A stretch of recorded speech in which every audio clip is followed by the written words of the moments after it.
Hi, everyone.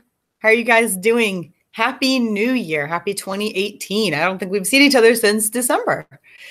So I'm really excited because this year I'm doing something different. This year, what I'm going to do is I'm going to have live streams every week. And I really love YouTube. I love doing YouTube. I love the chance to put up videos and do something in a different creative way.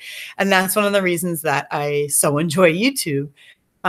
So it was getting difficult last year with fitting in uh, editing my videos, I mean. And so when I pre-record a video, and so I figured what was the best way that I could still continue to make videos, make them more frequently, because I was getting annoyed that I could only do once a month sometimes, and be able to talk to you guys. And live streams seem to be the best answer. So I'm going to be doing live streams once a week, every week, and it's going to be Sundays at 2 p.m.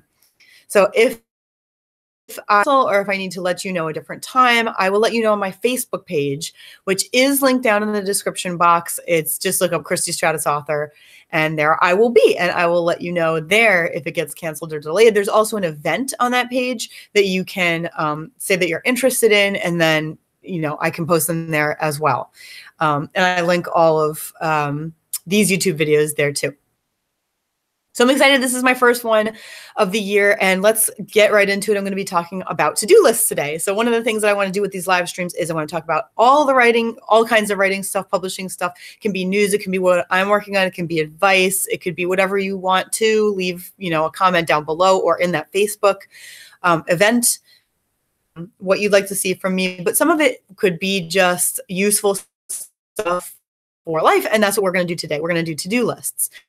Now, for me, problems with to-do lists. I tend to make very general ones that they cover everything. So I'll do like everything from my editing business, everything for my full-time job, everything to do around the house, just all of it on one list. And it ends up being this list that I can't really check everything off. And it gets frustrating. I end up throwing it out. Like, it's just not going to work.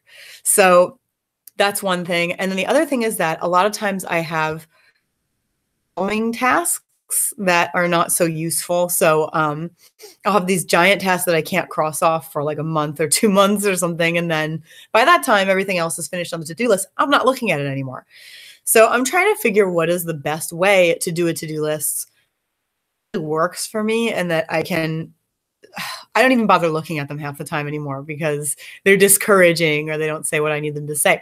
One thing I tried last year was I started at work making these lists that it was a checklist and it had a little bit more detail to it. So I'd say one thing that was kind of like a giant to do. And then underneath it, I would put all the little things that go into that so I could check them off along the way. And also so that I didn't forget all that needed to actually go into it. And next to those things, I could put dates and stuff. So that's one thing. But I did find an article that is linked down below. It's from the Greatest, they're called, greatest.com. And I can't say the full name of it because it does have a word that YouTube doesn't allow.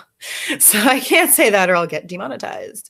But it's basically how to actually get stuff done with a to-do list.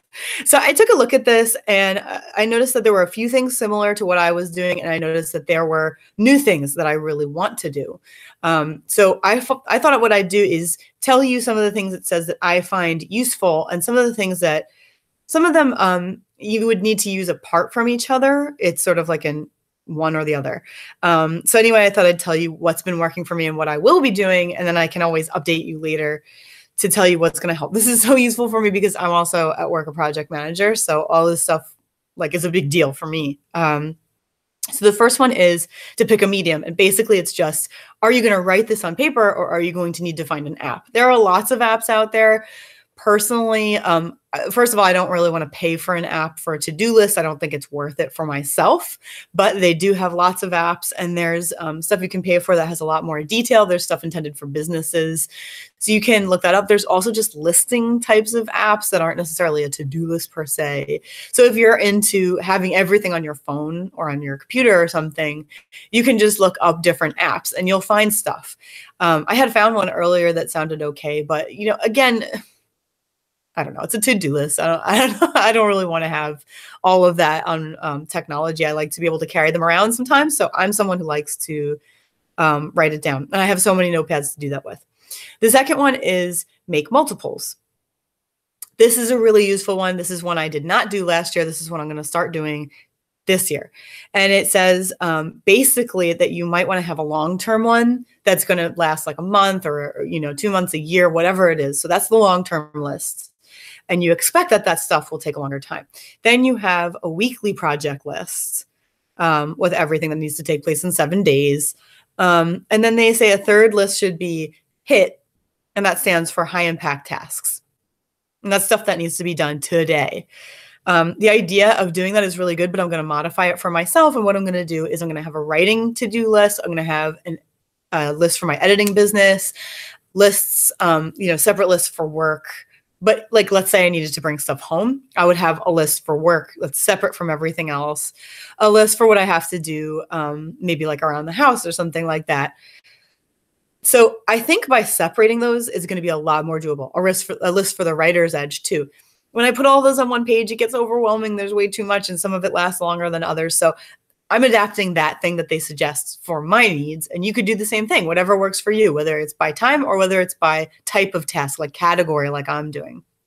So I'm going to give that a shot and see how it works. That's something I haven't started yet and I will soon. The next one is keep it simple. There's nothing more intimidating than a mile-long to-do list. That's what I was just saying. And realistically, it's impossible to get that much stuff done in 24 hours anyway. So one trick for keeping a hit list, which sounds really funny, is to make a list of stuff you want to do today and slice it in half. There shouldn't be more than 10 items remaining. So that could work in some cases. It could work for me. Separating the task lists out by what category they're going to be helps me a ton. I'm also going to try, and I think I'm going to vlog this at some point, doing like a tighter schedule. Like how long should this take? How much time am I going to spend on it? When in my day am I going to do it? Now, I'm not sure if that's going to be too much for me because it could be really restricting, or whether it's going to work out really well. And I'm going to say, oh, my time is up. I need to move on to my next task and end up getting a lot more done. Keeping it simple is something that I think is harder and harder to do these days. So if it's possible for you to keep it simple, great. For me, that's pretty much almost never going to happen unless it's just like a daily to-do list. Yeah, I can keep that simple. And then they say, and this is the one thing that I think sort of contradicts some other stuff. Hi, Rebecca and Amber. Thank you so much for coming. Yay. A hit list. Yeah, don't tell anybody else that, right? I'm going to look not so good in the cop's eyes. So anyway, so they're saying the most important task, this is something that my company is also doing. Start the list with at least 2 items that absolutely must get done today. So this is where it starts getting really granular. And you say, okay, so now I have to have multiple lists. I have to have one that are longer term, some that are 7 days, some that are 1 day. I have to have some that have, only, maximum of 10 things. And then I also have to put at the top, like 2 most important things. For me, this starts to get complicated. So what I don't want is for my to-do list to become its own to-do list where I'm trying to figure out how am I going to do this to-do list. For you, then go for it, of course. But for me, this might be a little bit too much. Their next one, I think, is a better suggestion, which is start easy. Even before those most important tasks, stick a few simple items on the list and you can put them at the top. So their example is something like fold clothes or, shower or something, stuff that you can just cross off. And for me, that's extremely useful. I do that at work all the time. I say, all right, I have like this huge thing to do and it's going to be really complicated and a pain. So let me check my emails first and just mark them into categories. And that's one thing done. And that's off my list. So for me, starting with something accomplishable is definitely a big deal. It helps a lot. Hi, Peter. Write to-do list on to-do list. Yeah, exactly. That's my thing. That's what I'm saying. That's actually on this list, Peter, and I'm going to get to that in a minute. But yeah, so I do agree with starting with something doable so that you feel like, hey, I'm starting off and I accomplished something. Yay, on to the next thing. And I feel like I'm ready to go and I'm already efficient. So I can agree with that. Their next one is break it down. This is what I was talking about that I was doing at work. Goals such as work on research paper are much too vague and intimidating, and so it means you can be afraid to start tackling that task. Absolutely, 100% agree with that. So then break it down into smaller tasks, like you have work on research paper, and then first, they're saying try something more specific, like write first half of chapter 3. Okay, for me, what works for me is to have that big task as like the top thing starting here, and then indent. And then I do all the smaller things under it. So I can see, here's my big thing, and I'm going to check that off at some point, but here's all the little ones along the way. And that's like how bullet pointed lists work as well, which is why I do it. So I'll say, start, book. I don't know. I think we can all relate to that one if you're on this channel. Start book. Okay. Well, that means I need to do research about the clothes that this particular person would wear. That also means that I need to know who's going to be in this chapter. Let me make a decision about that. That's another thing under there. And I want to start with this particular scene. So write that scene, something like that. And then you have something that's so much more doable, and you can see like what leads up to this huge list. So for me, it's not so much just breaking it down and having tiny things. It adds up to the big thing. I want to know where I'm going and what adds up to it. And then, and I know this is like, but anyway, for me, at least then I also have sort of a record of like, what did it take to accomplish this big task? And I can like do that next time. That way I'm not starting from scratch next time too. So that's more of a project management thing, but I think that applies to anything bigger. So hopefully that helps you as well. Okay. Their next one. Here's the cliffhanger. Okay.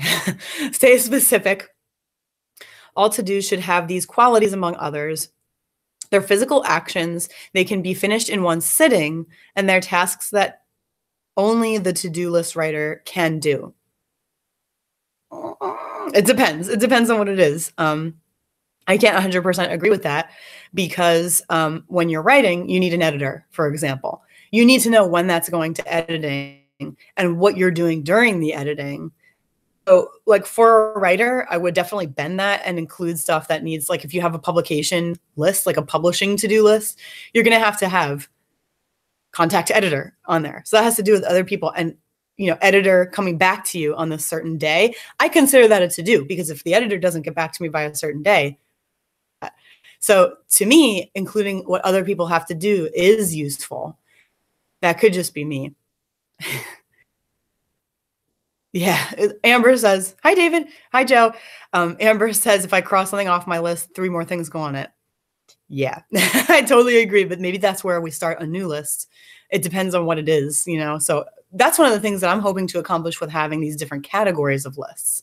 I can like cross off one thing and then on my writer lists, I might have 3 more. But you know what? My editing list is still clean, so like I'm hoping that'll help a bit. I like Peter's. Sharpen pencil, throw out pencil, buy laptop, throw out laptop. I like that. Befriend wolves. Nice, Rebecca. Okay, so personally, I don't agree with that. But, it's different for everyone, like I always say. Number 8, include it all. For every task on the list, include as much information as possible. This I totally agree with. And one thing I started doing was if there was a place where I could find the information, like for example, I say, oh, I want to meet this deadline for submitting a short story. One thing that I do, and this is actually easier if you keep an online to-do list, is I might like put what email that was that I'm referring to. Because when I look at my list like a month later, or maybe 5 days later, 2 days later, I might forget where I got that information from. I do that all the time. So I will write down like the subject of the email, or if you're doing an online one, page that like has the submission guidelines, for example, and that saves you steps later, saves you trying to, what was I talking about? Like, that kind of thing. You don't have to worry about that anymore. So that I totally agree with. And there's just as much detail as you can include. Like I said, you do those bullet points down the side a lot easier, or indented. It's a lot easier. You're not going to forget as much. So I think that's going to help me big time. Time it. Now that you've made that list, go back and put a time estimate next to every item. Okay, that can be easy. It can be hard. I understand that struggle. That's what I was talking about when I'm going to try to do and vlog it like a day where I set up I'm going to spend an hour on writing. I'm going to start at 9 and go to 10 and stop at that point. Now I'm going to move on to an editing task, and I'm going to do that for 2 hours.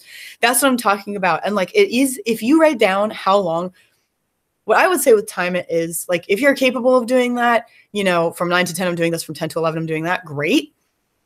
If you can't, one thing that can help you a lot is sort of backwards engineering that.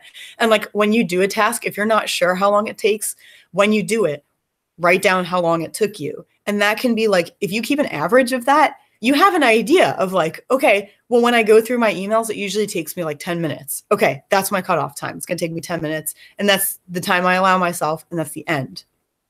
And that can keep you moving forward. So it's sort of backwards engineering way of doing it. Write down all the steps. Yeah. Peter says, write novel from 2017 to 2036. Yeah, that's on the long-term list, right, Peter? Okay. And they have, don't stress. This might be the last one. Don't stress. Every master list has a few tasks on it that we've been meaning to do for days, weeks, maybe even years, and haven't yet tried to figure out why not, in order to learn what steps are necessary for actually completing the task. That's a really good point. Their example is not calling Uncle Pat out of fear of getting stuck on the phone for a whole afternoon. Replace call Uncle Pat with figure out a way to get off the phone with Uncle Pat. I think that's hilarious. And I'm sure we all have things similar to that. But it is true. If there's something you're not doing, you may want to figure out like what's going on with that. If you can figure out the reason why, that applies to like everything in life. If you can figure out why you have anxiety about something, why you're not doing something, whatever, it can help you resolve the issue. Sometimes knowing that there isn't a way to resolve it sort of takes a little bit of the worry out of it, because you're like, all right, well, I kind of know what's going on now, at least. No, there's more on this list. I forgot. They say make it public, try sharing it with someone, your to-do list, so that you're accountable, basically. That's not for me. That's not for me. I'm not a huge fan of that idea. It's different if you're on a team. Like if you have a team that's working on something with you, yeah, make your to-do list public and cross it off as you go. And then other people might say, oh, I see this isn't done yet. Like, do you need help with that? That might be different. But like, I'm not going to take most of my to-do lists that are in my personal life or my writing life or something and put them online. For me, that's just too much. Scheduling. This one I like. Okay, I'm going to tell you why. So they say to schedule like the time it takes to make your to-do list. And Peter, this is what I was talking about that I thought you would screen Uncle Pat, hashtag screen Uncle Pat calls. I love it. Don't stress. I don't know what that means. I know, Amber. That's the hardest part. Scheduling is a good one. This morning, I took the time to start setting up my calendar. And I have to tell you, it was one of the most relaxing things I've done all week. There was just like jazz music on in the background. I had all my blankets on me and I had my coffee and I sat there with my calendar and I started writing down everything I knew I would do. And actually, I was filling out my year-long calendar. There are some things I know already. So I filled that out and I have to say it was really relaxing. And I so enjoyed it. So if you turn that into a relaxing thing, you're also more likely to do it and make those to-do lists and fill out your calendar or whatever works for you. So I highly recommend that. It's kind of fun. I really enjoyed it myself. Go in with the old. One way to boost productivity is to remind ourselves how productive we were yesterday. So keep a written list of everything you accomplished the day before, even the small stuff. This is something I talked about in Go Indie Now, where I want to actually keep a list of all the things that I have done, so that when I think to myself, oh, I hate that I haven't accomplished anything, I'm so useless, go into one of those ridiculous, like taking yourself down modes, I can actually look at a physical list, physical proof that I've done stuff and say, I did do a lot. And I tend to always be like, oh, I'm not doing enough. But then when I actually look at what I've done, it's a ton. So I totally agree with that. And then start fresh, make a new list every day so the old items don't clog up the agenda. Yeah, I mean, I like to schedule for the week if I can. So like, obviously you can add as you go. Trying to make a new to-do list every day might be a bit much, but if you just keep one around and just add stuff as you need to or whatever, like however it's going to work for you, then yeah, definitely. Be flexible. Always leave about 15 minutes of cushion time in between items on the to-do list or calendar in case something pops up, like the washing machine overflows or the computer crashes. Yeah, that's more than 15 minutes, but I think we get the idea. That's like what we call building fat into a schedule. Like with project management, when you're managing like a giant project, you want to build in time for crisis. And so you can just assume things will go wrong and that you have an extra, 2 weeks and a 2-month project, or maybe 3-month project, something like that. To a degree. I think that that's one of the hardest things to do, because who has an extra 15 minutes? I don't think anybody does. I certainly don't. I barely have an extra 5 minutes. So that can be a bit difficult. Let's see. That was actually the whole thing that was from Greatest. So I'm done with that. And then I want to share with you what I did today. David says, when I was a project manager, I had a never-ending task list. I took a couple of ideas from Scrum. Oh yeah, that's right. I've heard of that. Dump everything on your list, prioritize, then aim to do 3 of them today. Yeah, that's good advice. It works to move forward when you're not sure how to. That's a really good point. Yeah. If you're not sure what to do, you put those things in one place. I could see how then you could say, well, automatically, this has to be done today. This could be done tomorrow. That makes a lot of sense. That's good advice. Makes the list achievable. That's right, Amber. I agree. Peter, jazz music and croissants are where it's at. I'm down. Then you feel a sense of accomplishment instead of frustration. That's right, Amber. Exactly. Recording that's timely. Yep, exactly. Jazz, chocolate, coffee, and puppy, Amber says. Yeah, so that's perfect. How can it be better than that? Form of celebrating your success. Exactly, David. Rebecca, you're too funny. So one thing that I did today was, like I said, I started doing my year-long calendar, which I'm going to be using partially as a to-do list. I tend to hold all the stuff in my, like what's coming up, my calendar in my head. I've tried a lot of different ways to do calendar type stuff and to-do lists. I'm going to have separate to-do lists. Like I said, one for writing, one for my editing business, and so on and so forth. One for the writer's edge, things like that. Hold on. And I'm going to have a calendar where like the writer's edge events are visible to everyone on the writersedgeshow.com. So that's clear to me. I also have on my, it's just the calendar on my computer, just what comes with it. It's nothing I paid for.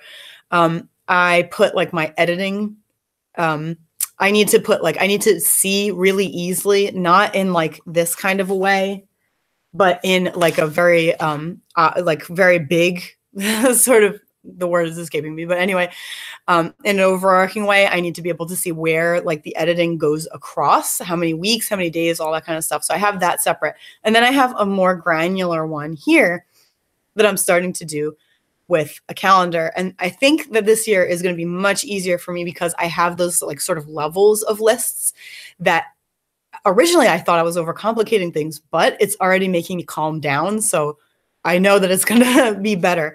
One of the things that I've been doing is, as you can see here, I'm going to show you, I am someone who benefits from color coding. And so this is just an example. I have some things color coded to do, like for social media is one color, the writer's edge is another, and other stuff like that, like whatever I'm going to do for my house or whatever, that's another color. Submissions are another color. And for me, even though like I'm looking literally at what it says, for me, my eyes can just sort of go over what's in a day. And I can just automatically say, okay, I've got like social media, I've got, the writer's edge, I've got editing, blah, blah, blah. And not even if I don't need to look at the tasks themselves. So that's one thing I'm trying this year that I already think is going to be really helpful for me. And plus, it's just kind of relaxing to have these colors and just like sort of color things in a little bit. So that's something I'm doing. And this calendar, I really like. It's very cute. I don't know if you guys are into cute calendars, but here it is. Hold on a second. Here it is. It's very pretty. And there's something about having attractive things that just make you look at it more. So I have like the overarching kind of calendar here and a couple of lists.